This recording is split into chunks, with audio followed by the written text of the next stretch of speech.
नमस्कार, मी Sunil कातरे, Raigad times Maharashtra digital मीडियामध्ये आपल्या सगळ्यांचं स्वागत आहे। नवी मुंबईच्या प्रलंबित प्रश्नांवर आपण नेहमी चर्चा करत असतो। आज मुंबई, महाराष्ट्र आणि इतर वेगवेगळ्या ठिकाणी आपल्याला पाहायला गेलं तर ड्रायव्हरांचा संच पाहायला मिळतो। एकंदरीत पाहायला गेलं तर ओला उबेरच्या काही मागण्यांच्या विरोधात या ठिकाणी ड्रायव्हर एकत्र झालेले आहेत। संपूर्ण महाराष्ट्रात वेगवेगळ्या ठिकाणी आपल्याला स्ट्राईक पाहायला मिळतोय। अगदी नवी मुंबई तळोजा फेज 2 मध्ये आज आपण आहोत। पेंदरा मेट्रो स्टेशनच्या लगत असलेल्या या चौकामध्ये आज आपण आहोत। माझ्या मागे तुम्ही पाहू शकता अनेक ड्रायव्हर एकत्र झालेले आहेत।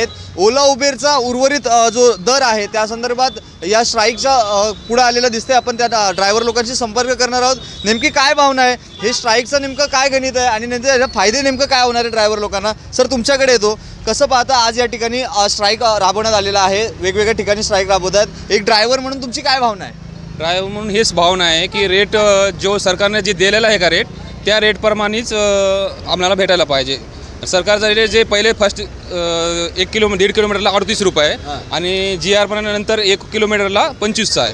आणि त्यामुळे आझाद मैदानावर डॉक्टर दीपक केसरकर आझाद मैदानावर आंदोलन चालू आहे आणि त्या आंदोलनाला आमच्या सगळ्या ड्रायव्हरचा सपोर्ट आहे। आणि कस्टमरला हेच सांगत इच्छितो की कॅब कोणाला भेटणार नाही, अवेलेबल नाही आहे, बस एवढं। सर, आज काय सांगाल, गेल्या अनेक वर्षापासून तुम्ही गाडी चालवत असाल, अचानक या ठिकाणची स्ट्राईक येणं, ओला उबेर प्रति काय भावना आहे नेमकी? तेच ना, ओला उबेरची यांची जी आहे की मनाची, म्हणजे त्यांची मनमानी चालली आहे। जे रेट जे आहे ना सरकारने जे ठरवून दिले, जास्त मागत नाही आम्ही, जे सरकारने जे ठरवून दिले तेच रेट आम्हाला द्या। 25 किलोमीटर आहे तर 25 रुपये किलोमीटरनंच द्या, ते देतात 8 रुपये किलोमीटर, 12 किलोमीटर असं। सर, तुमच्याकडे येतो, कसं पाहता आज सर्व ड्रायव्हर वेगवेगळ्या ठिकाणावरून खरं तर निर्देश जतवत आहेत आणि आज तुम्ही देखील ड्रायव्हर आहात, काय भावना आहे नेमकी? आज ड्रायव्हर लोकांची सर्वांची एकदम बिकट अवस्था आहे। ड्रायव्हर लोक सगळे उपाशी राहिलेत, कंपन्या मात्र एकदम तुपाशी, ड्रायव्हर लोकांना कोण दाद घेत नाही। परत बरेच लोक टॅक्सीला 27 रुपये किलोमीटर आहे, आम्हाला 14 रुपये 12 रुपयेने कधी कधी देतं। अच्छा, AC च्या गाड्या घेऊन कधी कधी 7 रुपयेने, कधी प्राईम सिटी घेऊन गेला येताना आम्हाला 7-8 रुपयेने जावं लागतं। एवढी बिकट अवस्था। काय मागणी असेल प्रशासनाने एवढंच करावं, आमची मागणी अधिवेशन चालू आहे त्यात आमची मागणी मांडावी। आणि दुसरी गोष्ट, कंपन्यांनी शासकीय रेटप्रमाणे आम्हाला रेट द्यावे। सर, पाहायला गेलं तर अनेक ड्रायव्हरांशी सोबत आम्ही संवाद केला, त्यांच्यासोबत संवाद केल्यानंतर एक गोष्ट आढळून येते की कंपनी वेगवेगळा कट देखील मोठ्या प्रमाणात मारते, 30% कट मारते। मग ड्रायव्हर दिवस रात्र मेहनत करून जर त्याला मोबदला कमी मिळतो, यासाठी आज खरं तर हेच आंदोलन राबवण्यात आलेलं आहे। नेमकं काय विश्लेषण करा, नागरिकांना समजलं पाहिजे असं थोडं विश्लेषण करा। नागरिकांनी सर्व ओला उबेर टॅक्सीवाल्यांना सपोर्ट करावे। हे कंपनीवाले स्वतः त्यांचे पोटं भरत आहेत, ड्रायव्हरांचा यात काहीही फायदा नाही आहे। पहिलं ओला रेट कमी देत होतं, आता त्यांनी काय तर 2000 रुपये रिचार्ज केला आहे पर मंथ, तरीही 33 रेट आहे। बोलले ते आम्हाला तुम्हाला कमिशन नाही काटणार, काय नाही करणार, 2000 रुपये रिचार्ज मारले पर मंथ, तरी आमचे रेट पहले जसे होते त्याच हिशोबाने आहेत। आपके पास आता हूँ सर, आपकी गाड़ी है, कितने साल से चला रहे हो? मैं 2016 से चला रहा हूँ। तो शुरुआत के और अभी के जो चलाने का पीरियड है उसमें आपको क्या समांतर क्या देखने को मिलता है, फर्क क्या देखने को मिलता है? सर 6-6 रुपये किलोमीटर भेजते हैं, यहाँ से मुंबई BKC, लोअर परेल, नरीमन पॉइंट 300-400 रुपये में भेजता है। अच्छा, हाँ। तो आपकी मांग क्या रहेगी, प्रशासन इस सब चीज़ पे क्या कैसे देखना चाहिए आपको? जो गवर्नमेंट का रेट है 25 रुपये छोटी गाड़ी का, वैगनार का, और बड़ी गाड़ी का डिज़ायर का 30 रुपये है, बड़ी गाड़ी उससे बड़ी गाड़ी आर्टिका का 35 रुपये है, ये मांग है सर। अच्छा, नक्कीच पाहायला गेलं तर आणखीन काही ड्रायव्हर लोकांसोबत आपण संवाद करणार आहोत। सर, तुमच्याकडे येतो, मुंबई पुणे असेल किंवा इतर या ठिकाणी लोकांना प्रवास करायचा असेल तर ओला उबेरसारख्या सुविधांचा लोक वापर करतात। आज तो मोठा संच स्ट्राईकवर आहे, तुम्ही देखील त्यात सहभागी आहात, नेमकी काय भावना? पुण्याला जायला पहिल्या टायमाला 2014ची गोष्ट आहे, 2014ला 4000 पुण्याला जात होते, आज पुण्याला 2200 मध्ये जातात। अच्छा, येतानी तर 1600 मध्येच येतात। अच्छा, मग इथे तिथं जाऊन 3 दिवस झोपतात लोक, पुन्हा येतात कॅब, त्यांना अक्षरशः त्यांची अशी परिस्थिती 2-2 दिवस पुण्याला जाऊन झोपतात लोक।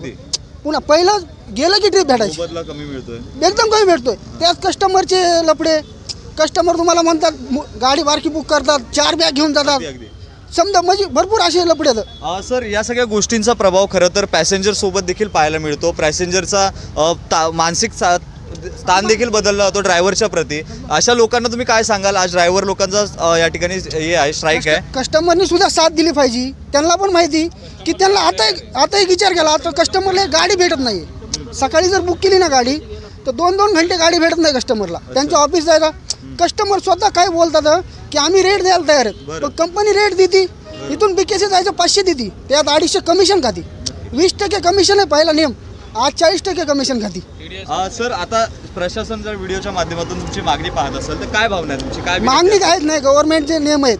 पुण्याला आता मागल ती चालू झाली ते 25 रुपये किलोमीटर, बाकी ठिकाणं पण झाले तेच नियम द्यावा आता की पीक टायमाला रेट डबल. आता नवीन अधिवेशनमध्ये झालं की डबल रेट द्यावा, ते लागू करावं. समजे लागू करावं रेट. समजायची माझी भावना तीच आहे. नक्कीच पाहायला गेलं तर आणखीन काही नागरिकांशी संवाद करा. सर तुमच्याकडे येतो.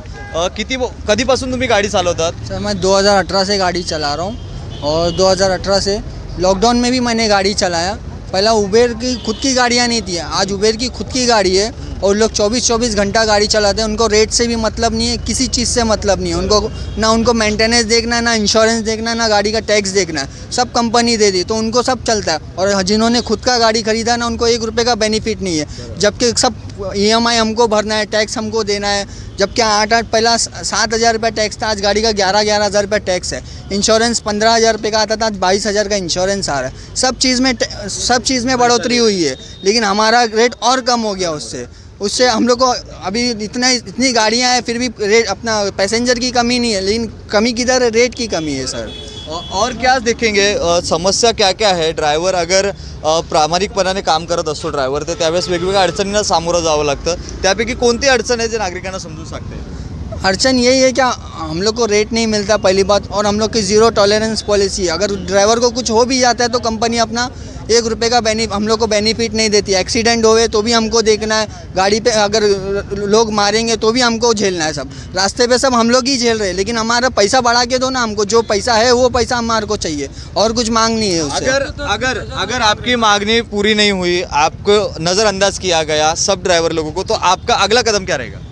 तो अगला कदम ये रहेगा, जब तक कि हमारा पैसा नहीं मिलेगा हम हड़ताल पे ही रहेंगे और ना ही किसी को गाड़ी चलाने के लिए देंगे. सीधी सी एक बात है.